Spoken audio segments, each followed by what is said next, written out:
everybody, welcome or welcome back to my channel. My name is Lottie and today I'm talking you through all 12 of my favourite books of 2021.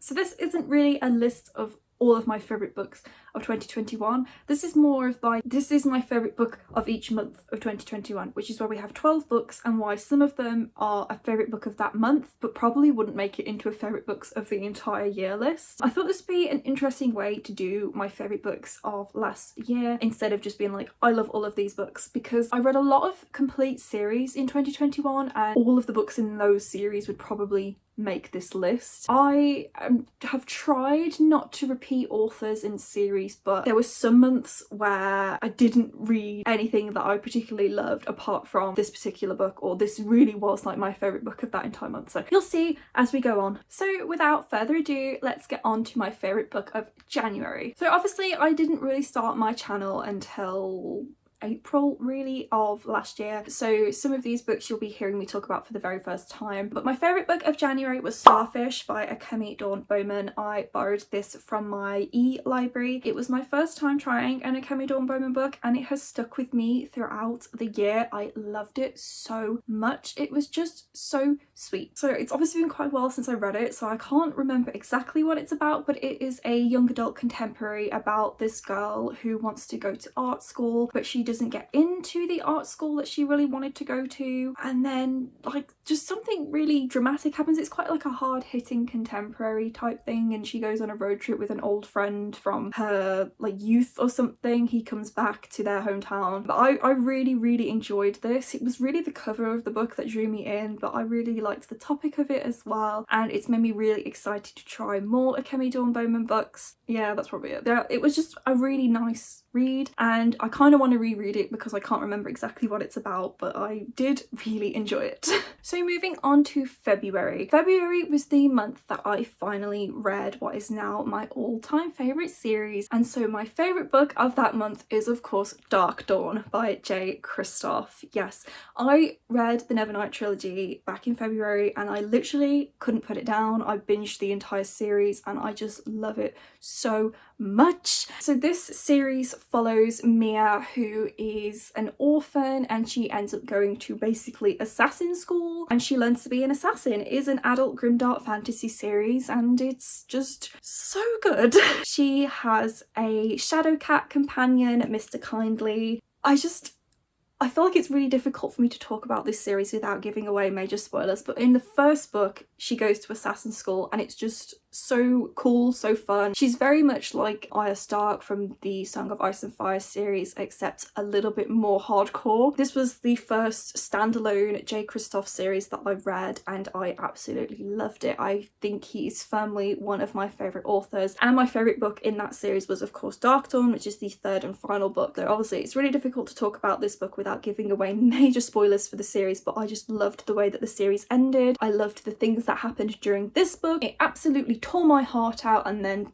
put it back together, and I just loved it so much. It was a fantastic ending to the series and I love it, and I just really want to reread it all of a sudden. So in March I read a few different kinds of book during the month. Nothing really like lived up to how much I really love, which I think was the first book I read during March, and that is Loveless by Alice Oseman. I borrowed this again from my e-library and I absolutely loved this. This was the first Alice Oseman book that I read and I really want to read more of her books. This is about, what is her name? I want to say Grace, but I don't think that's her name.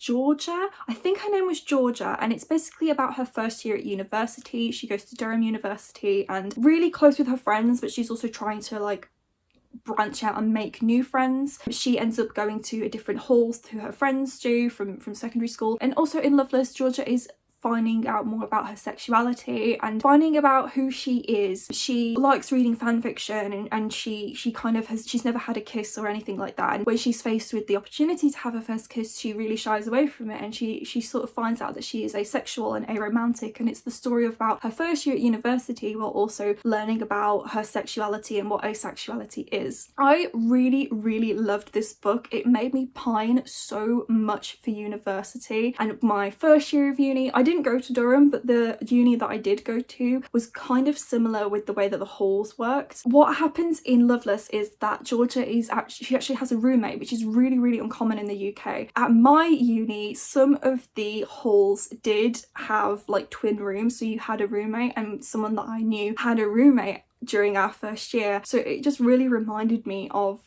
that experience that I had in my first year of university. And because where I lived in my first year as well, it was this really old Edwardian house, and the halls in Durham, the way they were described at least, really sort of reminded me of that. So it just made me really pine for uni again and made me want to go back and relive my first year all over again. It was just such a lovely story. Of course, all of the stuff about Georgia finding her sexuality and being comfortable with that, and also you've got all the different side characters as well, which are just lovely. But it was really the way that Alice Oseman really captured the first year experience that made me love this book so much. So moving on to April, I had finally started giving YouTube a go at this point, and my favourite book of April was Clap When You Land by Elizabeth Acevedo. I had never read a book in verse before, and I was absolutely delightfully surprised when I read this. So this follows two girls who find out they are actually sisters. They have the same dad, but he was leading like a double life. One of them lives in New York and the other lives in the Dominican, and they have never met until they suffer a tragedy in their family. And this is sort of just the story of them coping with their father's death, which isn't a spoiler. It happens in like the first few pages. I'm pretty sure it's on the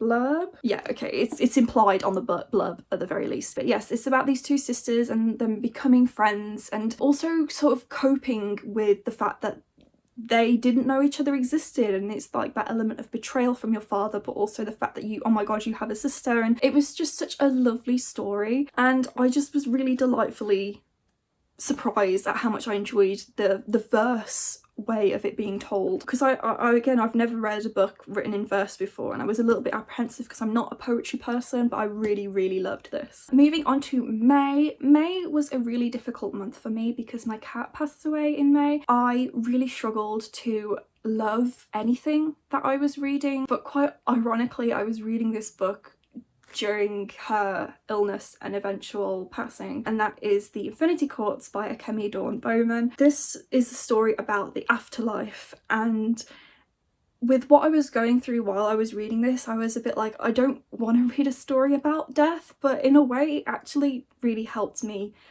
process my grief. So this is about Nami, who has died, and then she finds herself in the afterlife, which is overtaken, I guess, by an evil AI, Ophelia, who is a bit like, you know, your Sirius, your Alexas. And Ophelia has essentially enslaved all the people and created her own AI robot type people that live in the afterlife instead. I think it's called Infinity, and it's supposed to be like a utopia, like a heaven, I guess, but instead it's like a dystopian world because Ophelia has taken over it. And Nami and a small group of people are trying to fight back against Ophelia and take back control of their afterlife. And it was such a high stakes, exciting young adult sort story. It is the first in a series, and I'm really looking forward to reading the sequel next year or this year. And I can't wait. It was just so good, and it absolutely beautiful cover, beautiful writing. It was almost a little bit poetic because it dealt with all of these really heavy philosophical questions about life after death and things like that, but also it had this really epic science fiction / fantasy world and adventure going on underneath. Moving into the summer months, I feel like the summer wasn't a great reading period for me at all. I read a lot of books, but I didn't read a lot of great books, and I didn't read a lot of favourite books. So choosing a favourite for each of the summer months is actually quite difficult. But in June, I did read an absolute favourite book of this entire series, and that was In an Absent Dream by Shauna Maguire, which is obviously the fourth book, I want to say, in the Wayward Children series. This one follows Lundy and the Goblin Market, and I just loved the world that she went into. I feel like it really connected with me. It also has an absolutely stunning cover, beautiful, and it was also really sad because if you have read the rest of the series, you know what happens to Lundy, and it was a little bit like, oh, because you know what's going to happen to her in the end. And it's just the story of how Lundy came to have the condition that she has in the very first book, and I just absolutely loved it. So I've talked about this series a lot before, but if you don't know, the Wayward Children series follows a group of kids who have gone to Portal Worlds and come back to the real world, and it's sort of just the stories of how they cope with living in the real world, but also some of the books in this series do touch on them in their worlds, like In an Absent Dream, which is about the Goblin Market, and Lundy. I did really love this book, and I can't wait to read the next one in the series in January. July was not a great reading month for me, so I really struggled to pick a favourite book of the entire month, but I suppose this book, it makes sense, and it is Life is Strange Volume 1 by Emma Vicelli, Claudia Leonardi and Andrea Izzo. So this is the first in a comic series based on the game Life is Strange, which is a choose your own path type game where you are faced with choices that alter the way the story works. So in the story we are following Max and Chloe, who are childhood best friends that have been reunited, and Max finds out that she has time travel powers. She's able to rewind time, change things, and change the way that the course of life goes. So this series is following the aftermath of what happens at the end of the game, or one of the choices at the end of the game. If you don't want to be spoiled for the game, it's obviously really difficult to talk about what this series is about in depth, but we are following Max and Chloe in a reality as a result of a choice that Max can make at the end of the game. I absolutely love this series. I love the way that it is going, and I feel like if this story of from these comics was a game itself, the choices that Max makes are choices that I would also choose as a player. I love the art in this series. I think it really complements the game's art style as well, which is also a little bit comic booky, and I love the characters, because if you've played the game and also the other game Before the Storm, you all know these characters very well. I definitely wouldn't recommend picking it up if you haven't played the game, just because you probably won't appreciate it as much, but if you are a fan of sci-fi and time travel and also big sapphic vibes, you will probably really enjoy this comic series. And moving on to August, again, this was not a great reading month for me, and I'm really surprised that this is my favourite book of August, but it makes sense. I did really enjoy this book. It is Crown of Midnight by Sarah J Maas, which is the second book in the Throne of Glass series. As you all know, I have been reading this series and vlogging my experience reading it, and I did really like this one. I liked the twists and turns at the end and the surprise reveals and things like that. I really enjoyed it. However, I didn't enjoy Heir of Fire anywhere near as much, which has kind of made me not like this book quite as much, because I know it's where it's going to go, but this book as a whole, what happens in it, I really enjoyed. So the Throne of Glass series follows Selena Sardothian, who is an assassin who has been captured and enslaved, and then she is presented with an opportunity to fight to be the king's champion so that she can free herself. It is actually like a really massive epic fantasy series that doesn't really have anything to do with that sort of little description of the first book, and already in this book we are taking very different paths to what happens in the initial few pages of Throne of Glass. But this was a really exciting and interesting book in the series so far, and I'm just really hoping that the rest of the books live up to the enjoyment I had while reading this one. September was a really great reading month for me, and choosing a favourite book of September I found really difficult, but of course it had to be another new favourite series, and the first book of that series was Aurora Rising by Amy Kaufman and Jay Kristoff. I absolutely bloody loved this series, and this book is phenomenal start. The way I would describe this book is a mixture of Star Trek, Stranger Things and Ocean's 11. There is a heist in this book which I really loved. I love the characters, I love the world that Kaufman and Kristoff have created. I absolutely adore their sci-fi, so I can't wait to see what they bring next. In this series we are following Squad 312, who are kind of like the dregs of Aurora Academy, led by Tyler. He, on the night before the drawing of the squads, he goes out to fly because he wants to, and as part of his duties in the Aurora Legion, he responds to a distress signal and finds a girl, Aurora, who has been floating in the Fold, which is kind of like a wormhole, for the last 200 years. After she stows away on Squad 312's ship, they find themselves in the middle of an epic sci-fi battle that has lasted for millennia. It's really difficult to explain because there are so many technical terms in this world, but if you like Star Trek, I would definitely recommend this series. Also, the cast of characters is absolutely wonderful. I love each and every single one of them so much. I just think this was a really great start to the series. Even if you don't end up liking the second and third book, this was a really interesting heist story in itself. October was of course spooky month, and I tried my best to read a bunch of horror during October, and my favourite book of October was actually a horror book, and that was Uzumaki by Junji Ito. This is a horror manga all about spirals and a town that has become infected with spirals. In the true tone of Junji Ito's writing, it was weird, it was creepy, and I literally could not put it down.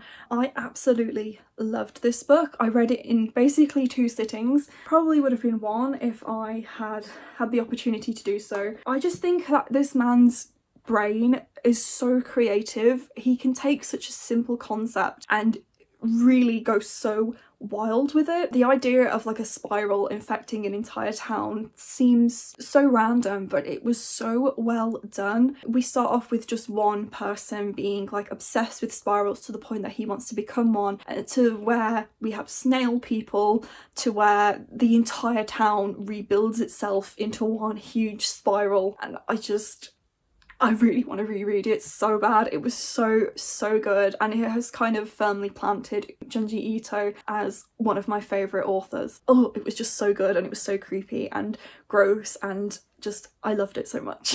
November was not a great reading month for me at all. None of the books that I read were 5 stars, and I really wouldn't consider any of them to be a favourite of the whole year. But because I'm doing this month by month, I have to pick a favourite book of November, and so I am going to choose Straight Until Morning by KJ Sutton. The way that I sort of introduced this made me sound like I didn't like it at all, and I did. I really enjoyed this book. I just wouldn't consider it to be a favourite. So this is a Peter Pan retelling in the vein of an adult fantasy romance, so it is a little bit smutty, but I really preferred the world over this to anything else. I didn't like the relationship between Peter and Wendy, and I didn't really care for most of the characters, but I enjoyed the world that KJ Sutton created, and I can't wait to read more of her own fantasy worlds that she's created instead.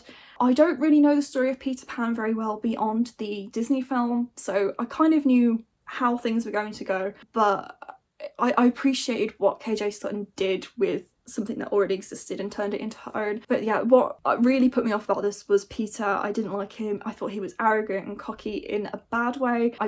He was just really annoying. But I really liked the world that was created in this story. So we are following Wendy, whose family has fallen on hard times, and she is presented with the opportunity to save her family if she murders Peter Pan. So she kind of says, yeah, I'll do it, and then finds herself off in Neverland, and she has a relationship with Peter. There's also Captain Hook in there as well, and it was just a nice story. Okay, and finally December. I read a lot of books in December, and it was really hard to choose between 2 books in particular as my favourite of the entire month, but I had to choose this book because it made me feel so much. And it is Aurora's End by Amy Kaufman and Jay Kristoff. I'm sorry, I know I've already picked a book from this series already for this list, but I would say that this is probably one of my favourite books of the entire year. It very nearly beats the Nevernight trilogy as my favourite series, or at least Dark Dawn as my favourite ending of a series. I loved this so much. I have not appreciated and I have not loved a series and a series ending this much at all apart from Nevernight. Nevernight really made me feel things that I hadn't felt about a book before in such a long time, and Aurora's End really it did the same thing for me. It was so emotionally gut-wrenching, and I just loved it so much. I read half of this book in literally 1 sitting because I could not put it down. The action is non-stop from the get-go, and the characters, again, the way that Kaufman and Kristoff write makes you fall in love with these characters so much, and I love each and every one of them so much.